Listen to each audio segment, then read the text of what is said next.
So welcome. I'm calling to order the Community Relations Committee of the Greenfield City Council. It is 6:05 p.m. And we are all here. So thank you all for being here. This meeting is being recorded by the Community Relations Committee. If any other persons present are doing the same, you must notify the chairperson at this time. Anthony, are you recording? He's off camera and off mic, so he. Okay. If I may record, I'd love to, but I don't know what the options are for remote. Okay, cool. There you are. All right, so we're going to do a roll call of members, and since we have folks who are virtual, all of our votes tonight will have to be by roll call. So Counselor Wondolowski, I am here. Counselor Williams. Here. Counselor Brown. Here. Counselor Minhas. Here. Counselor Perry. Here. Great, we have a quorum and we are all here, and the mayor is also here, and we also have Amy from Economic Development. So have a full house tonight. Fantastic. Our first order of business is the approval of minutes from October 20th, 2025. Do I have a motion? So moved. Thank you. And a second? Second. Thank you. That was Patty, I heard, for the second. All in favor, say Counselor Wondolowski, yes. Counselor Williams, Yes. Counselor Brown, Yes. Counselor Minhas, Yes. and Counselor Perry. Yes. Fantastic. I think that's all we need to vote on. So we have time for public comment. And basically you get 3 minutes. But if you're just speaking on one of the things on the agenda, you don't have to do it as public comment. So totally up to you. We just had someone enter the waiting room. Thank you. And if anybody online wants to be part of public comment, just put your name in the chat. We can't see hands when they're raised. All right. Mayor, can you pass me the public link? Oh. All right, so we've got 2 folks signed up. Kate Broughton. Kate, if you want to come up and sit at that chair just so people can see and hear you. And for public comment, you just have to state your name and where you live. Well, I'm Kate Broughton. I'm 94 Meridian Street, Precinct 7. Great. And I'm Mary Sarah, Precinct 7, All right. 60 Solway. And you've got the floor for 3 minutes. Oh, Well, And these then are we'll- also our guests. Okay. you asked us. Why don't we, if you all just want to stay at the table, we'll see if we have anybody else for public comment, and then we'll move into the next agenda item. sounds good. All right. Seeing hands. Nobody has put their name in the chat, so it is 6:09 and I am closing the public comment period. And we're going to move to the discussion on the noise ordinance, which I imagine is why you're here. So thank you for being here. Yes.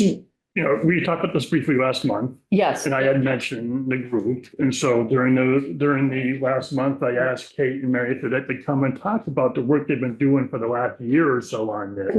And they graciously agreed. And so we have them here tonight to talk about this ordinance thing that came up through the work that the Precinct 7 neighborhood group was doing through the fairgrounds for the last year and a half or so.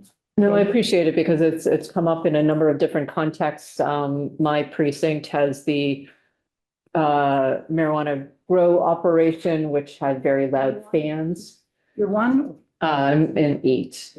Okay, right. And I've heard rooster noise complaints, so would love to see And the how we, railroad and 5. yeah, although that got taken care of. That got taken care of, yeah. They stopped idling their engine, so. Yeah.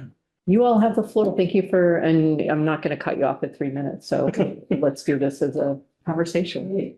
Well, we are so glad to be here because Mary and I were both saying that the timing of your invitation couldn't be better since we've pretty much reached a point where the work we've already done is now ready for a new stage. Okay. And, but we thought it might be helpful just to give you a little history of how our group came to be. And as Liz Absolutely. said, when we started our Precinct 7 neighbor group,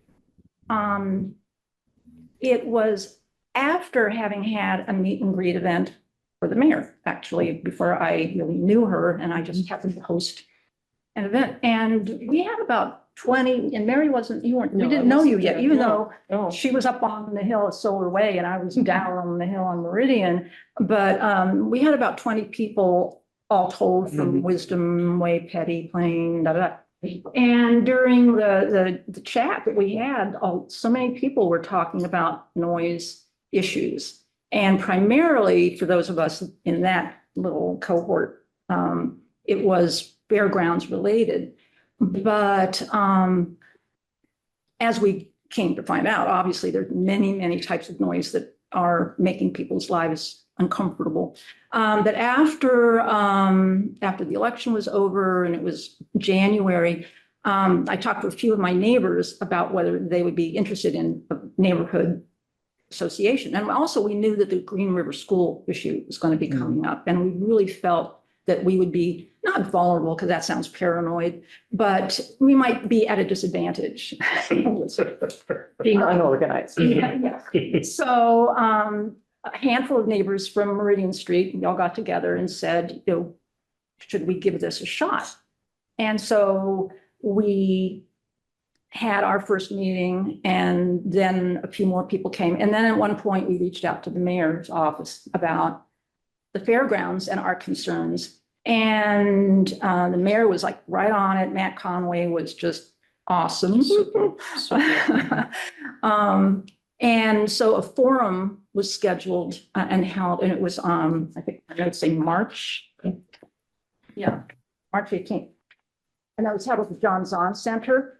And what was really interesting is an activity that we thought was going to be just fairgrounds related. There are a lot of people from a lot of the different precincts, and Mary was sitting right in front of me. And this is so ironic, because again, we I didn't probably know her. drove by each other so many times in supermarkets, but Mary spoke, person's name, I gotta find out who she is. And afterwards, we recruited her to be part of the Precinct 7 group. And because Mary is so tied in, and I'm gonna let you talk about yourself. I don't want to talk about yourself. But up at Solar Way and in that part of the precinct, it just added more voices and more perspectives. So you can. yeah, basically, it didn't start out as noise ordinance. It was just a nuisance issue that started. I'd never done anything like that, reached out, but that time, that gear jammer type of prop thing with all the trucks. And I reached out to Michael at the fairgrounds, and I, wrote a letter and everything. And then it kind of snowballed from there. Well, this is all a licensing issue. You should come to the meetings and express your feelings and things. And that's how it kind of got started up there. And we had a good rapport, understanding him. He invited me, he invited Kate different times over, and we talked. But the more we got involved, the more we realized that it wasn't just an issue for us. There was issues all over town, and with noise and music and whatever. And so got an idea that maybe we should start investigating ordinances, because there had been one originally. And it just didn't fly. So But we did dig it out. we did We dig it dug it out. out. Dug it out. I've got Well, so what it here happened is one of Wid's. Oh, yeah. I remember when we came into this current session, there's always a list of things that were like dangling, and that was one of them. Yeah. somewhere. Well, when Wid was sworn in, was it March, April, February, I think. February? Okay, right. So, But March was my first, Baptism of Fire, that meeting at the John Zahn Center. Right. right. And then Right. and then in April, when we had our meeting at the library, Wid came. And so we're talking, and all of a sudden he said, oh, by the way, there's going to be another concert series. And we said, what was that? And he said, it's going to be Soul Fest. We're going, oh, soul music. Oh, great. You know, and then of course it turned out it was going to be a 3-day thing on top of everything else. So most of the work we were doing, we weren't really thinking about drafting a noise ordinance. Most of the research was just to find out what parameters were there that could help us negotiate with the fairgrounds in terms of, you know, mitigating things.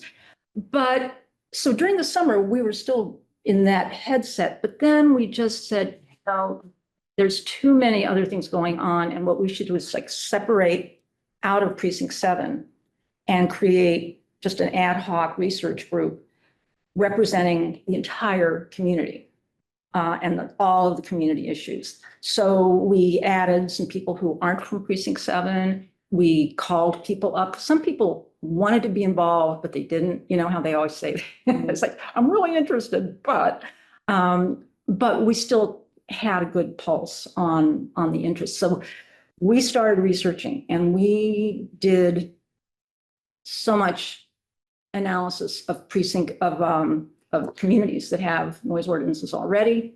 And we diced them and defined them in many different ways. You know, some of them were based on, do they have a fairgrounds or an outdoor performance venue? Are they a county seat? Do they have a similar population? And out of like 80 ordinances and communities that we studied, we distilled it down to 30. And you know, we've got to stack this high. And we just immersed ourselves in the language and in the issues. And so after we kind of got to a point where we thought, okay, we've got enough, we had a meeting here. No, it was in the, No, it was here. No, It was in here? It was here. it seems so much smaller, but yeah, and the police chief Mhm. was here and Michael Thoreau was here. I don't know if Eric Twarug was, Mike Nelson. Mike Mike was here. Yep. And so we presented what we had done so far. And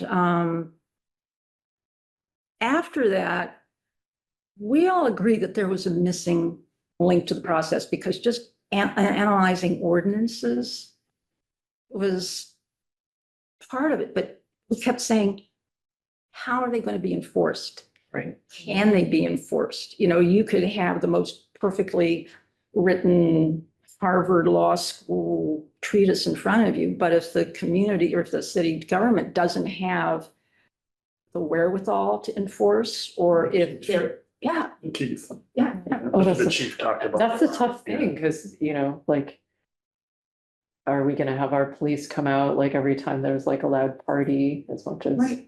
Well, the police chief did say, when we met him with him privately later, it was in fall or something. It was.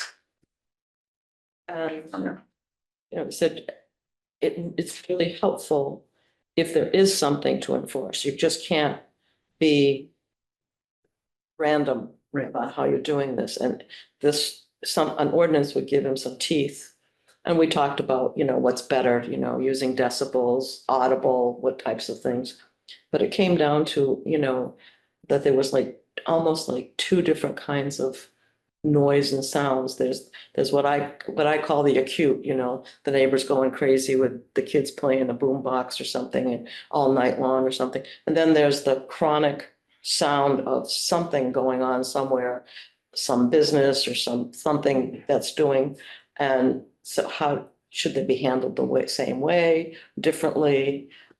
How do you do this? And then also we discussed licensing, you know, licensing for organizations that big concerts, you know, that don't follow the rules, even though they're told, you know, there probably should be a deposit that they don't get back or something, you know.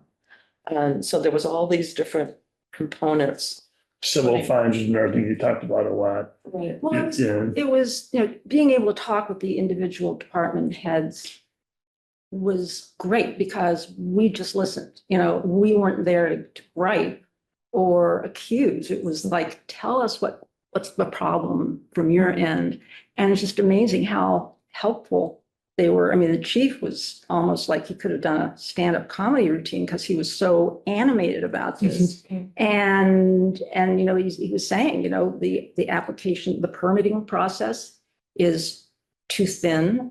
There needs to be more oversight, and the application shouldn't be a yes, no thing, because he said, what person is going to admit that they're going to do something that's going to emit fumes, keep people up all night, ruin their hearing? Yes, yes, yes. And then from there, I met with the mayor to give her sort of a summary of where we were. And we pretty much went into this year ready to submit, but the budget process, actually it was the end of last year when we met with the police chief, and things were just so busy with the budget session that we didn't have the momentum to keep people focused on that because all the other stuff was happening. And so we continued to research, and we continued to reach out. I had a quick meeting with Amy, and we're going to have another one this Thursday. We had a great meeting with Michael Thoreau last week, and he had some amazing ideas that seemed really doable. But that's really not what we feel is our responsibility. And that's why we're happy that you invited us here, because at this point, we feel that what is needed is to go public, because this really hasn't meant to be a private, under the radar kind of a endeavor. It was really seriously just immersion in research. But to make this more transparent, or not more, just to make this a transparent process, and also to get more input, we think that it would be important to have some kind of a public event. Michael Thoreau also suggested that. So that's where I think the Community Relations Committee could come in and be either a liaison or the actual supporter and sponsor of something like that. And, you know, Seems like it's really the time to do it. As the city's planning and for housing and more, and bringing more people. And once you start getting denser population, noise can become a problem, whether it's between people or whatever, and you're going to have more businesses and things. And it seems like to get something like this in place first, instead of having it being reactionary after there's issues that pop up and things, I think makes more sense. And maybe it started out with one issue in one precinct, but we want to make sure that everybody's included all over town, get some feedback. so that's where we are. But if you have questions that we could answer or help us decide how to get to the next. Well, I assume after we talk a bit more, you're going to have at least a draft probably to give to the Community Relations Board. I mean, you've done all this research, so you're going to narrow it down to a draft of what you came up with, or are you just going to hand over all the research and say, here you go? No, or- what we would really like is to either have the mayor's office or the committee convene. Like a public forum type thing? Yeah, It and- sounded like, yeah. since I've been on the council, which is not a long time, we haven't done a public forum on a particular issue. Mayor, you were on the council for a number of years. How has that come together in the past? I mean, I've been to like the charrettes with FERCog and different things, but Mhm. it's people who know how to do community convening.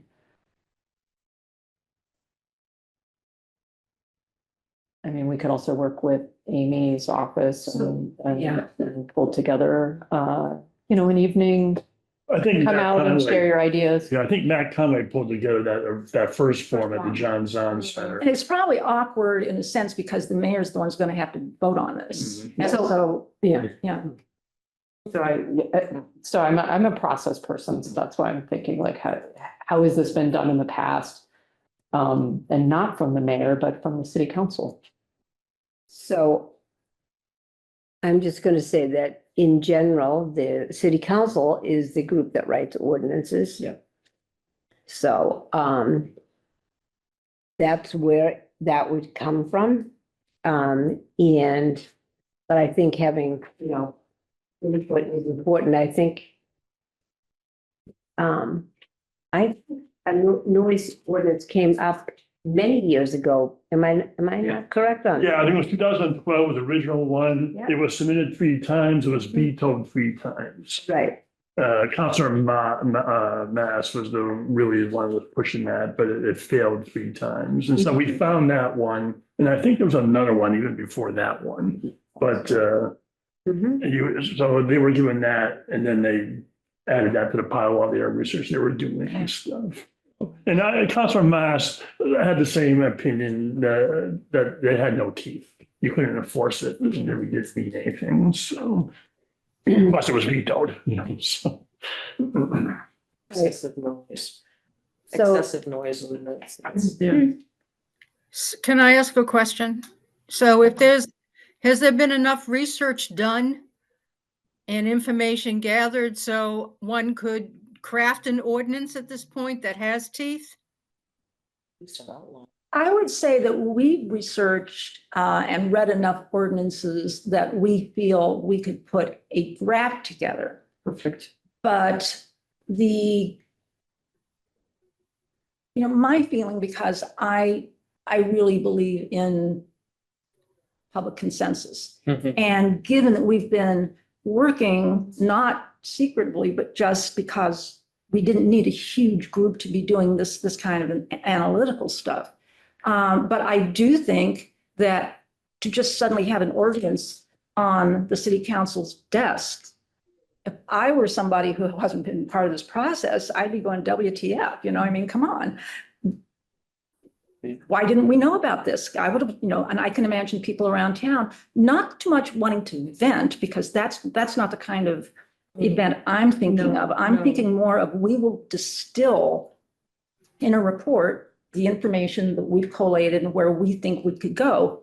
But then have like a visioning session, an idea session where people say, what if we tried this? It should be very action oriented and solution oriented and not so much primal scream.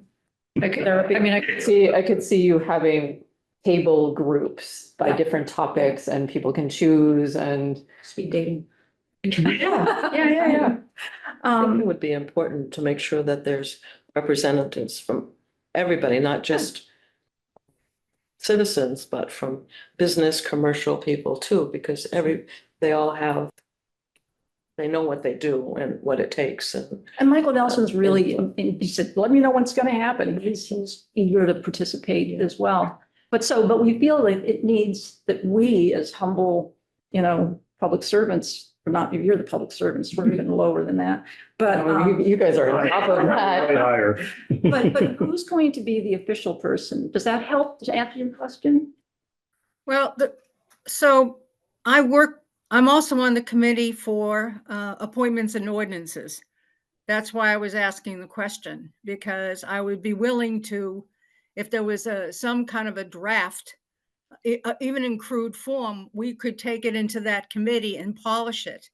And those meetings are open, just like this meeting is, and people can go onto the website and click onto the agenda and understand that that particular ordinance would be discussed. And it would definitely go through more than one meeting, I'm sure, because there's probably going to be a lot of interest in something like that. So that's why I was asking that question. If that's how you wish to proceed, that is one avenue.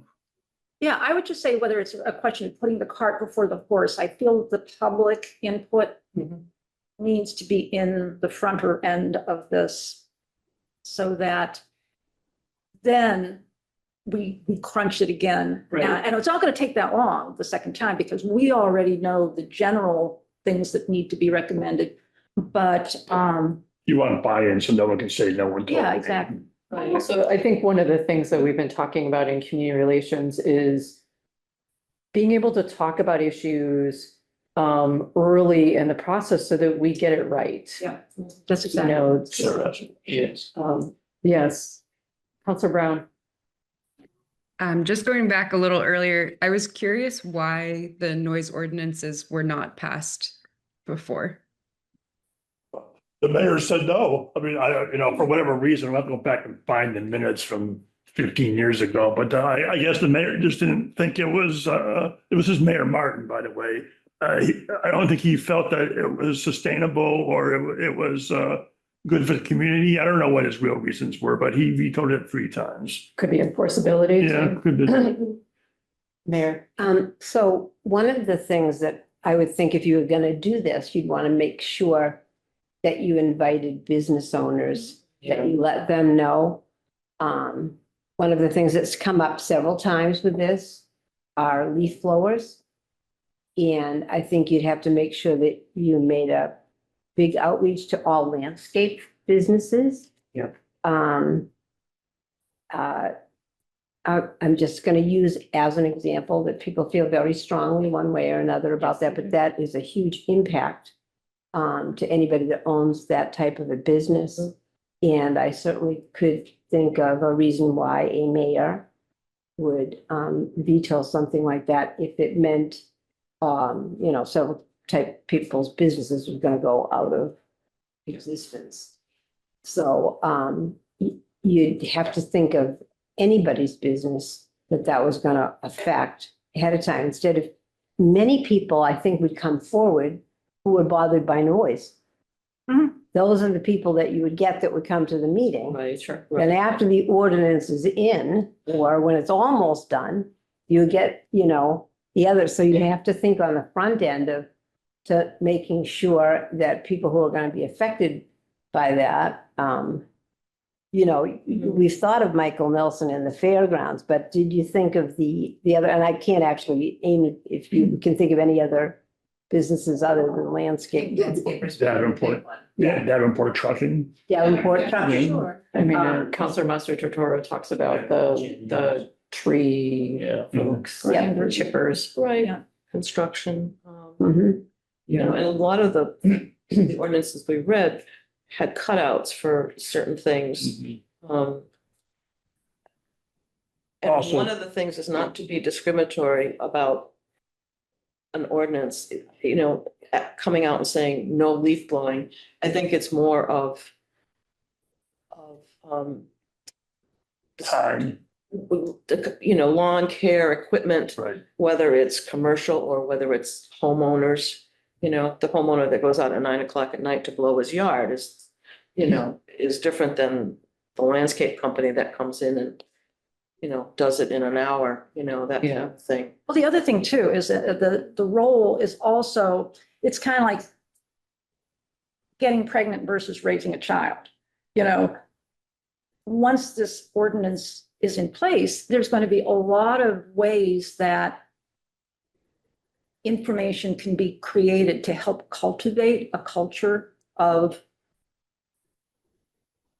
reasonable behavior and respectful behavior. And some of the municipalities that we studied have made big efforts to incentivize, say, making transitions from gas-powered two-stroke machines to electric, and maybe creating 5-year buyback plan, or there's all kinds of things, but it's just about building consensus and cooperation and finding ways that even once it's passed, there's going to need to be a constant way of encouraging people to think differently about ways to mitigate sound, be more cooperative, talk to their neighbors, those kinds of things. But having some kind of coming out party, so to speak, with the public, just to say, I like the idea of, going to different tables and say, here's, and let people know ahead of time. Some of it could be even put on a website questionnaire, perhaps, where people can weigh in. And so ahead of the event, there's been a chance to distill information. And Go ahead. You can. no, I was just. So I think I had a counselor here and then I'll get a counselor in a minute. I just wanted to bring in the fact that Sustainable Greenfields Implementation Committee was considering a leaf blower ordinance, potentially a ban or restricted. We didn't really get that far, but a constituent brought that forward. And it could be interesting to team up with that person or even Sustainable Greenfield Implementation Committee around like, we were talking about like, oh, if we had like a lending library of electric leaf blowers, or if the city was able to put on its website, like, oh, here's this mass save rebate you can get for getting an electric leaf blower, just some proactive education. So that way it's not just like happening to folks. But yeah, just that those folks can be allies, Sustainable Greenfield Implementation Committee, for thinking about the leaf blower side of things. That's great. Counselor Minhas.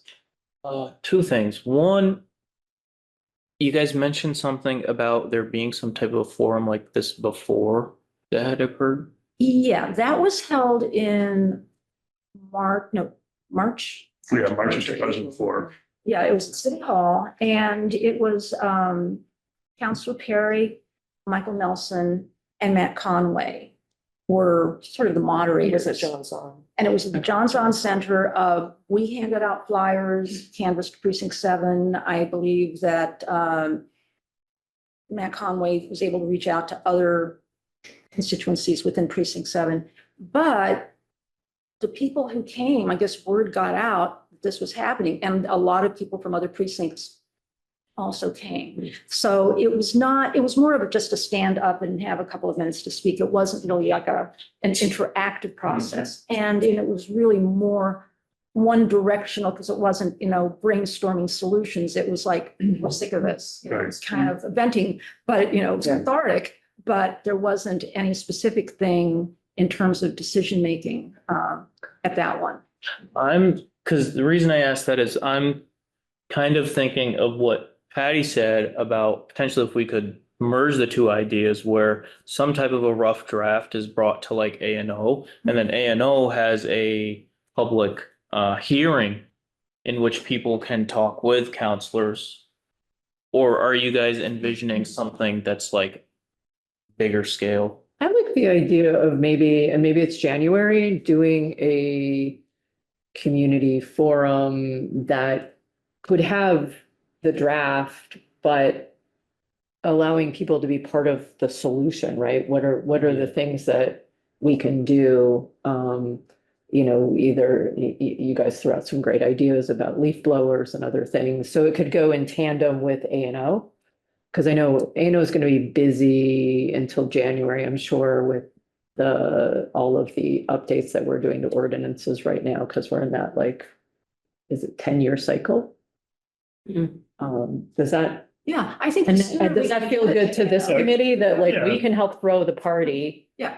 Yeah. Right, and also the committees might be changing a little bit depending on Yeah. the new chairs and that sort of stuff, the new council. The council's not changing that much, but there are gonna be 3 new people. They'll have to be, moved around and stuff. I think an outline, like if you had something like that and there was an outline of the topics as Yeah. opposed to, already written ordinance, just because people are gonna come without, this is their first approach, all these things you have to think about that, when we read it, oh, I didn't think about that, I didn't think about that. So you'd have an outline of some of the specifics so that people could discuss them. Yeah. And how they feel about it. I think that's a good way to go. But get it to A&O as soon as possible. Sure. And so, and especially knowing that that would be the logical next step, that, would help us when we frame the party. Great. And you've got Counselor Williams, who is interested in helping to bring that forward. So that's Yeah. great. I told Kate she had a half hour. Perfect. Thank you. Thank you so much. Thank you. And, So we'll be in touch to figure out the next steps. So I think within this committee, we can schedule, I'm hoping Jonathan might be able to help with that, maybe. Yeah. Well, I just wanted to say publicly, thank you very much. You guys have really been the driving force and the engine for the last 18 months, really. And so, this neighborhood, the Precinct 7 Neighborhood Network is really a fantastic thing. You had 2, the forum, this going on, you're doing good work, being community advocates, and you're doing a great job. So thank you very much. we're glad to do it. It's interesting and challenging, and It helps to get the information out. Yeah. So that you can contact people, that even if they don't come to all the meetings, they get a newsletter, so. This is Thank you, that's adorable. But it's a cartoon on the back. Yeah. The one, Thank you for your humor too. yeah, I love this. Front and back, very funny. We can all use a joke. If someone would, Go Oh. ahead. if you want to make sure to send that to me digitally, sorry, I'm not there in person, but I would love to see the handout. Okay. We'll get We're just that. gonna laugh at the joke. We're not gonna share it with you. It's a New Yorker cartoon. Mayor and Amy, also, if there are folks that within city government that you think would be good to help with planner-y type of people to think about how this could best be pulled off.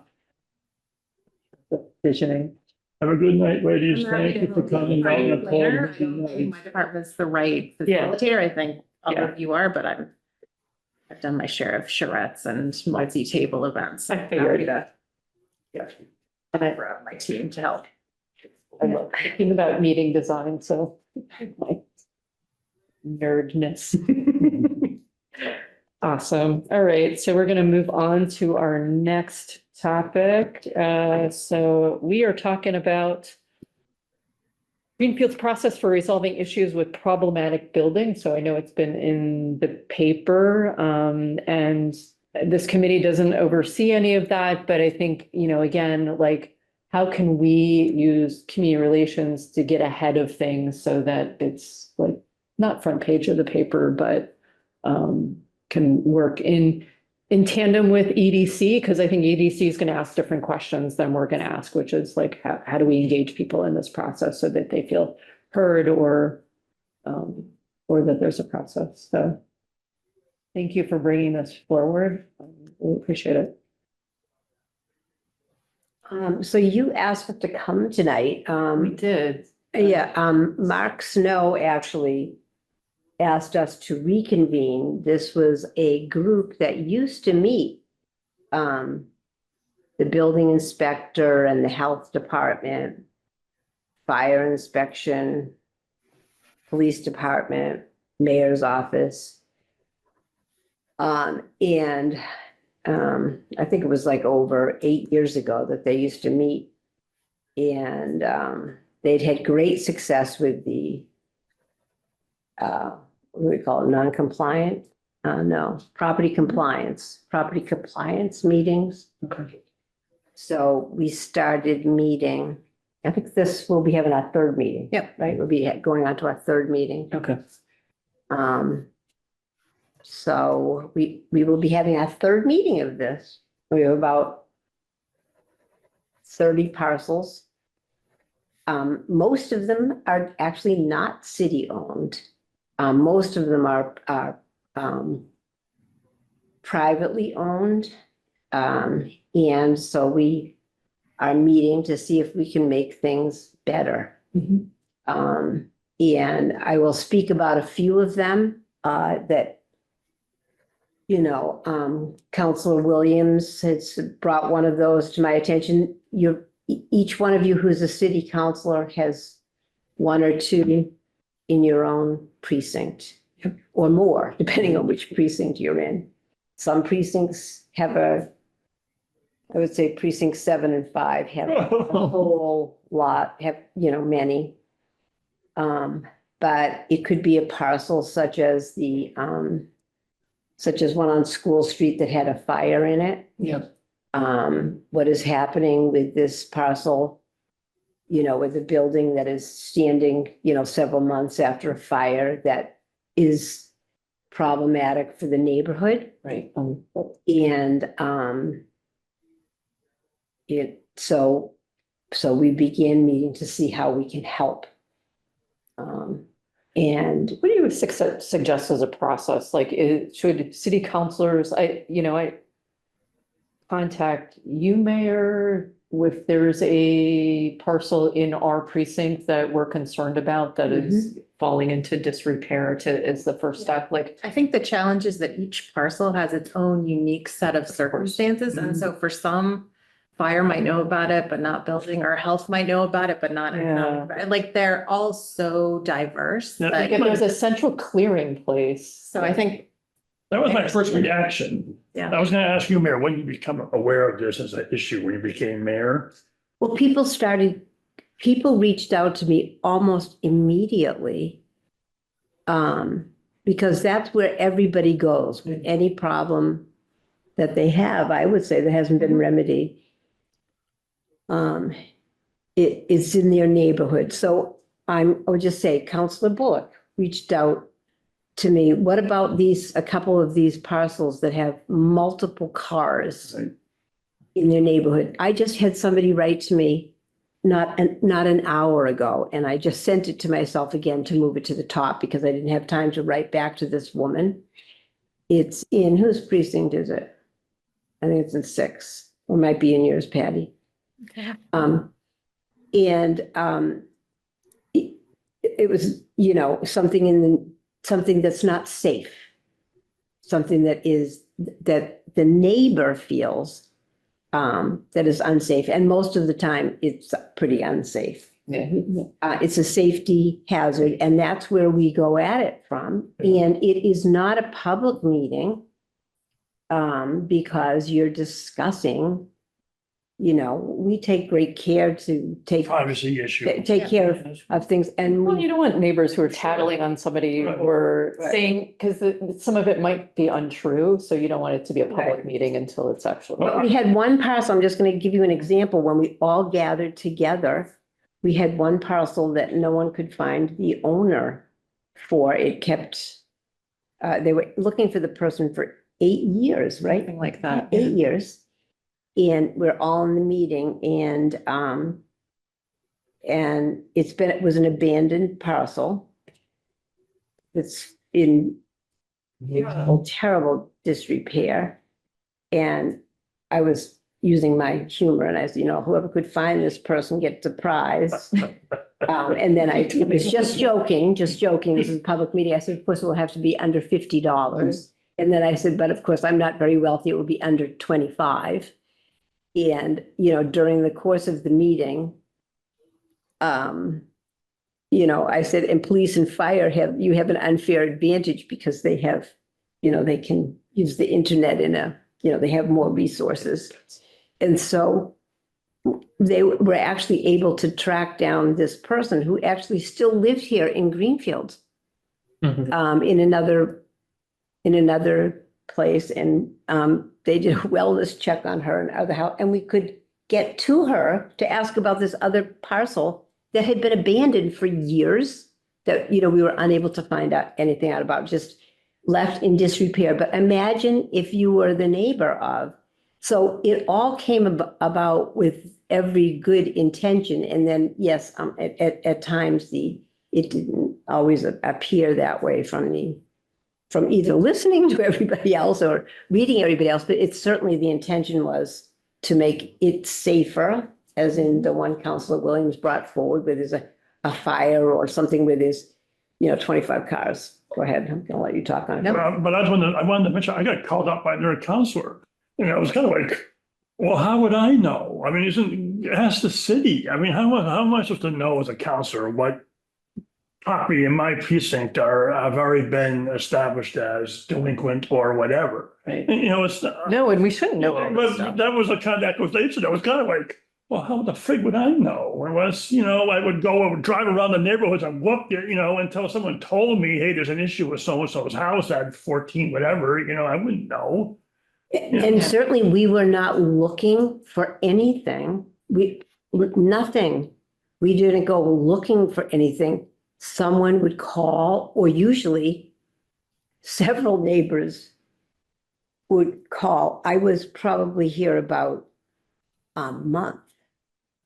I did like 6 or 7 calls on one, and then there was another one in short order on another street where I'm telling you, I've probably gotten 50 emails on that one. That one's not. Street. I think many are known quantities. They're just challenging because of the particularities of Sure.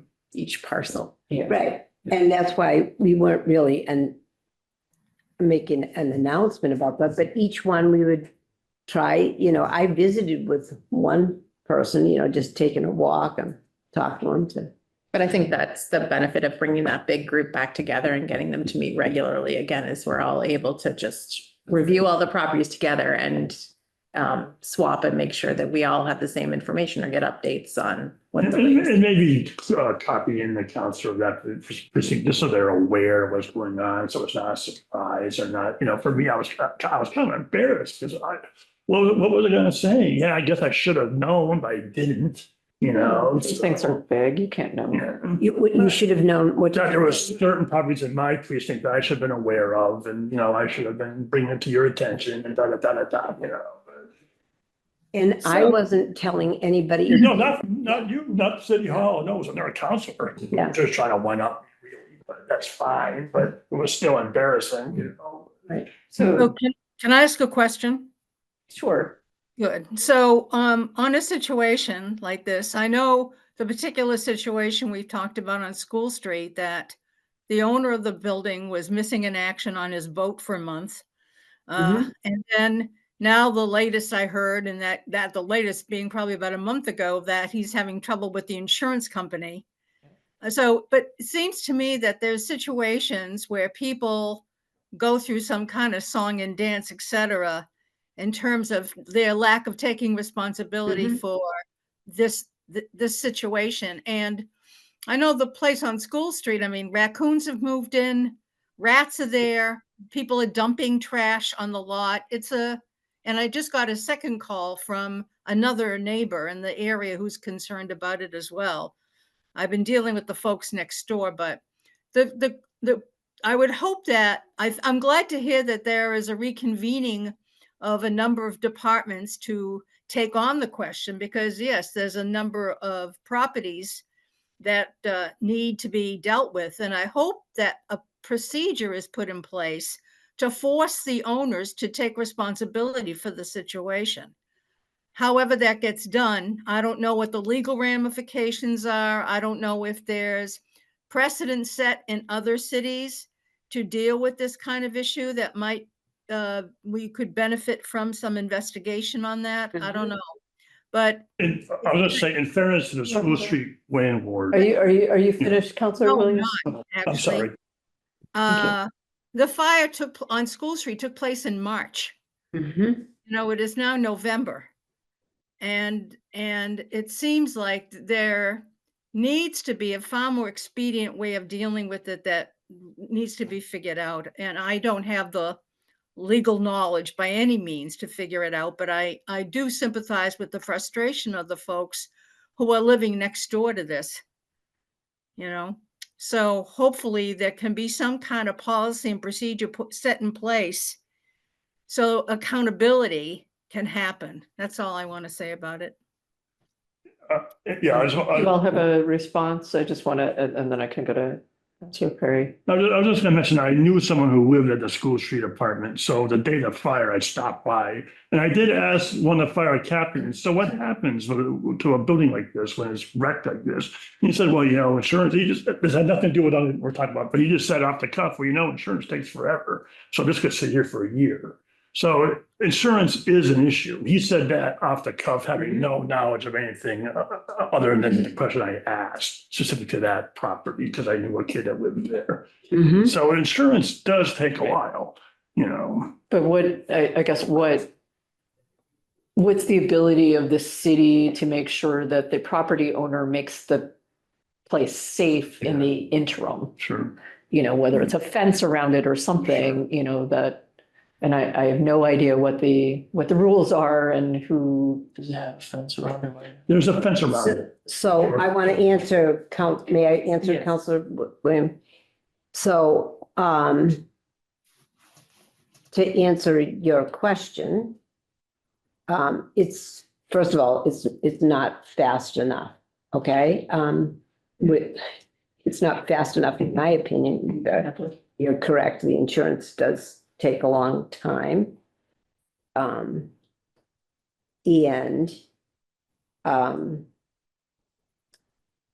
Initially that was made sure that it was boarded up. That building is going to have to come down. There are a few of them that actually have to come down. What I didn't know until, I think probably until the last meetings, how much it costs A lot. to take a building down. It could be like up to about $100,000 to take a building down, and we don't have that set aside. Knowing that that money is going to come in to somebody's insurance, I think we decided on our list that, you know, of things that we own, there's two that we own that need to come down. So to spend the city money on that one, and, you know, of course, the other two are not in good shape either. So finding the person, finding the person who's not responding and, you know, finding them weekly, et cetera, that's probably the remedy for that one. I think that's what was decided. Yeah. On that one, to find them the max for what they could do to make it as, you know, in this particular instance, for that particular one. Mm. Each one is an individual situation, what you can do. And when we get as many people in there as possible, and sometimes you find somebody in the group that knows that person, but that person actually does, I thought, probably have the means. So that was not city money was going to be taking that one down. So I think it's hard to find I know you're looking for a procedure, which I would love a good procedure, but again, I think because each case is so different, the problem with each property could be different, and the city department, which might be monitoring or fining or, you know, maintaining that property, is going to be different. And it makes it's hard to say, like, well, if you're in non-compliant for 60 days, we're going to fine you $5,000, because that 60 days could look very different if the issue is a building that hasn't come down because of insurance versus a building with squatters and an abandoned property versus, you know, some other scenario. So I feel like building inspection and health department each have their own pathways that are procedure-like.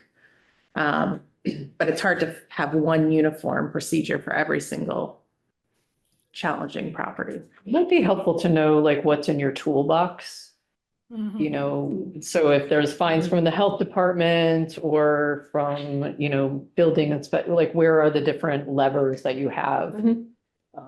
and Mark is looking at that. Okay. We have something that's going, like there's something that he's going to be working with you on, foreclosed and foreclosing, looking at the fines that are associated with that.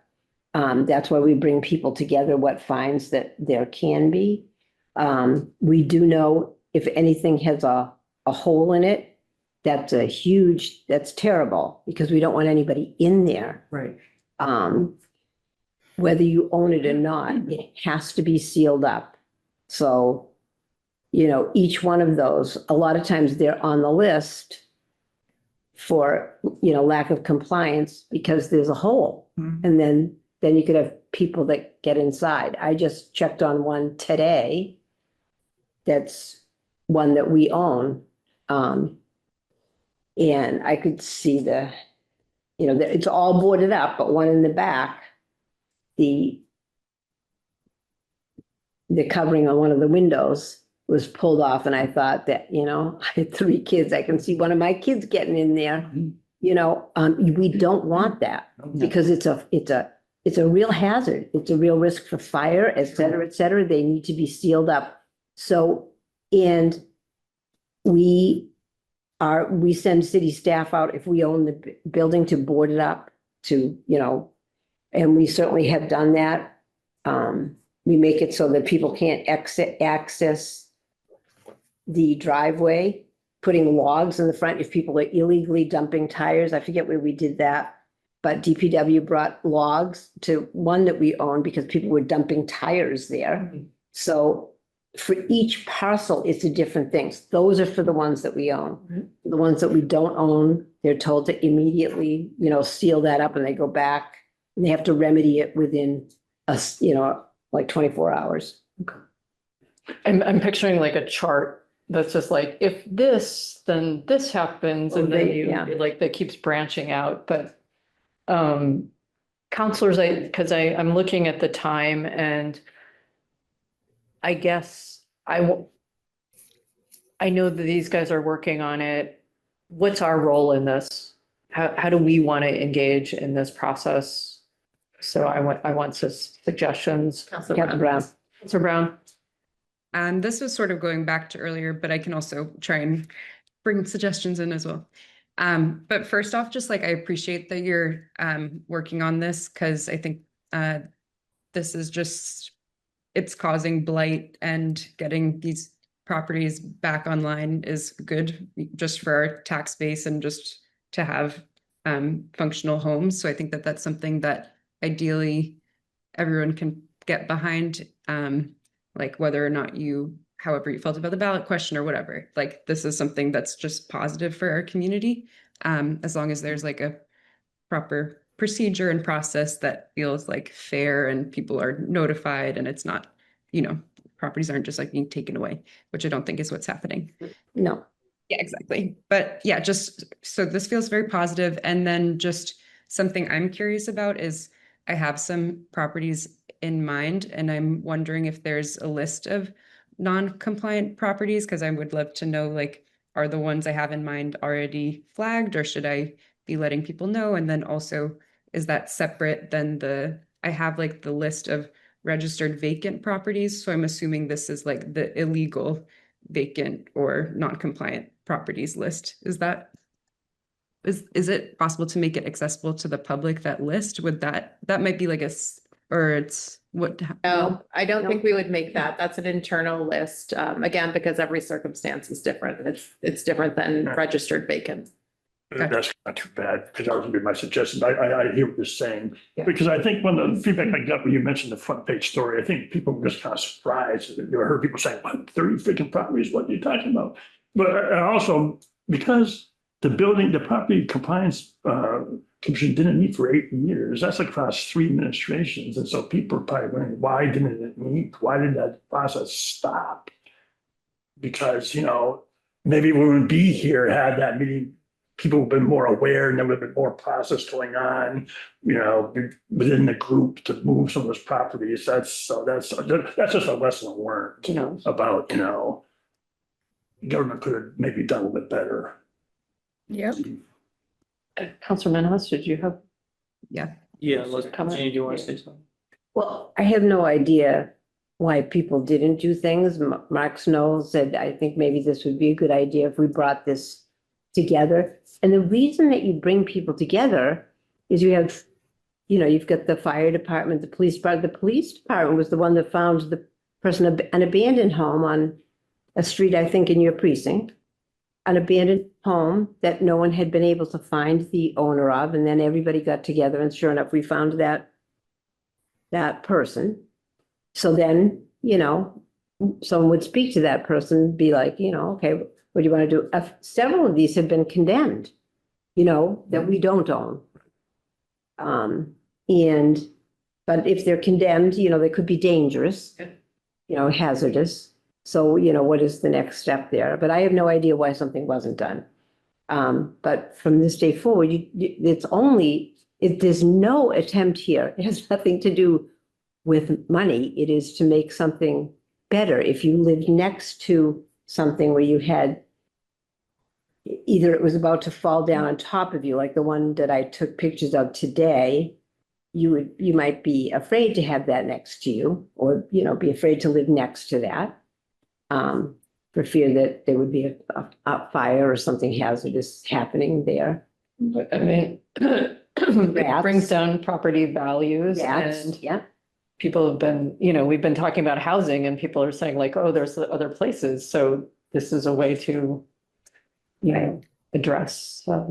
But you wouldn't publish that if you didn't own that, because that would be, it was just like, what could we do about this, about something that was condemned Right. and something that someone hadn't done anything about. Right, well, maybe just 1 through 30 with a status. You don't have to name the property, just so people Okay. know there's action being taken, you know, in Yeah. Well, I think- insurance pending or what. Yeah, just I so don't people think we have a- can list, I mean, the goal isn't to shame people. No, right? I'm not even It's saying, to just a support and number, help 1, 2, 3, people. 4, 5, 6, Maybe 7, a 8, 9, couple 10. And shame so out. status pending, insurance, being raised on November. With no property addresses? No, just a number, property number 1, property number 2, no addresses, just a status. So people we see that. You could do like red, aware yellow, of it. green, like some are, you know. Yeah, just so people have a. A dashboard. People who want to follow this because maybe, you know, they know that number 3 is. I'm happy to bring that back to the property group and Okay. see what reaction they get. Okay.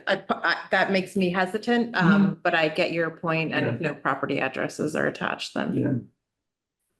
Yeah. So, couple things. One, I just want to confirm what was in the paper. Is it, so there's around like 30 delinquent / like just shady properties, out of which there's like 6 that the city owns? Is that the case? Yeah, I think maybe like 5 that the city owns, Okay. 4 or 5. Mm-hmm. Of the ones that the city doesn't own, what Most. is the plan, like what can the city do? Or is that what you're doing saying that each separate We're doing I something. think case each one is a separate. different Each thing? one is separate. So there are a couple that I know are working their way through the receivership process. I think there are a couple that are maybe need to come down, but we either need to find the owner or they have to figure out how to find the funds to take them down. I think there are a couple where they've been abandoned and we need to figure out how to deal with that. Like that, it's sort of the.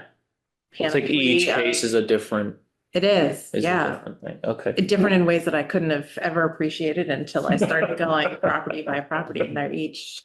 Because you might have absentee landlord situation versus, you know, somebody who's in a nursing home who Yep. didn't know she has property anymore. So I think our like one, and this committee, but might be the best. This conversation might be the most apt with us is. I think it's very important to realize and to acknowledge that we are living through an economic crisis. People are struggling. Mhm. And when people just see a headline without without city officials being like, okay, this is an issue, this is what we want to try to do about it, and they just see a headline, people are like, oh my God, I haven't fixed this in my kitchen, I haven't done that. And I don't have $40,000 to fix my porch, which is falling down. Oh my God, is the city going to come and take my house? Are they going to condemn my house? Am I going to be out of a home? Because that's a serious concern for a lot of people. And I don't want to just call them, hey, you're stupid. Like that's not a reality. You're just dumb. It's a genuine fear that people are having. And I think the best way to tackle that is just if we message it correctly, and that might just be saying it over and over again, like, hey, we're not after people's homes. That's not what's going on. We're not trying to steal properties. We're not trying to rip your home out from under you. And I think what Patty's saying about a process, if there's any type of thing that we can just say, or at least just a reassurance to people like, hey, okay, if your property is potentially becoming delinquent, or in this case, these are the resources that we have. This is what you can do in order to not fall down this path. Or if you are in this path, this is what we can do, right? These are the funds. These are some grants that you can apply for. These are the departments that you can reach out to. We're not here to just be like, bad person, you're like, because I mean, yeah, there might be some like horrible, like multi-million-dollar like landlords in Greenfield, like there's maybe a few, but the vast majority are people who are just living, who Yeah, are and on a fixed income, or they're just struggling. And especially given the economic, time that we are in, people are struggling. It's like, do I pay for my medicine? Do I pay for like these grocery prices? Or do I and then on top of that, you got a big giant headline where, oh my God, 30 properties. And they're like, oh, am I one of them? What's going Well, on? and I want to say, like, having looked at some of the pictures, we're not talking about somebody's porch that's falling off. We're talking about buildings that are caving in Yeah. that nobody's in. These are vacant. I They're was gonna not. say, these are long time. You would know. Yeah. feel pretty confident that your property was on this unless you were completely unaware that you owned it. I mean, this is not like a building that, yeah, needs a couple of new windows or Yeah. stairs on the front. I think if that This is message a- can just be said, like, okay, this is not about, somebody who might not have the funds to do a little fix up. Mhm. This is about like properties that are under serious. Well, I think we as counselors have the ability to Yes. forward that Yes, message. and this is why I want to like say it, but I mean, I don't know how many people would be watching this. But a lot of people can't get through the paywall on the recorder, so, and they Right. just see that, and they're like, holy shit, my house is gonna be Well, gone. but we're also on social media and I've seen posts of things that were inaccurate about this. So I think Yeah. that's important. Counselor Brown? I wanted to ask how this relates to the vacant and foreclosing property ordinance that we currently have.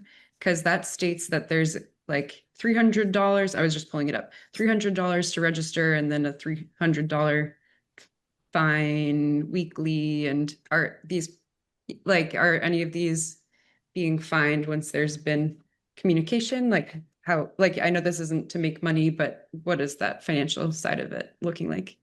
So it says foreclosing, it says foreclosing in the language. Vacant and foreclosing. It says foreclosing. Oh. Yes. That's Oh. what it actually says in the language. That needs an adjustment because Oh. if the property is foreclosed, we have one that's foreclosed that a bank owns. And that couldn't be fined because it wasn't foreclosing, it's foreclosed. So the language in that needed adjusting so that it could be adjusted. So in that case, it was just to bring that one, to bring it to the attention of the bank. And the worst one, the most difficult ones to deal with is something that's bank owned. The person does not live here. It might be a vacant property that's owned by a bank in California. There's no one in it, et cetera, et cetera. No one is in it. It's vacant. No one is in it.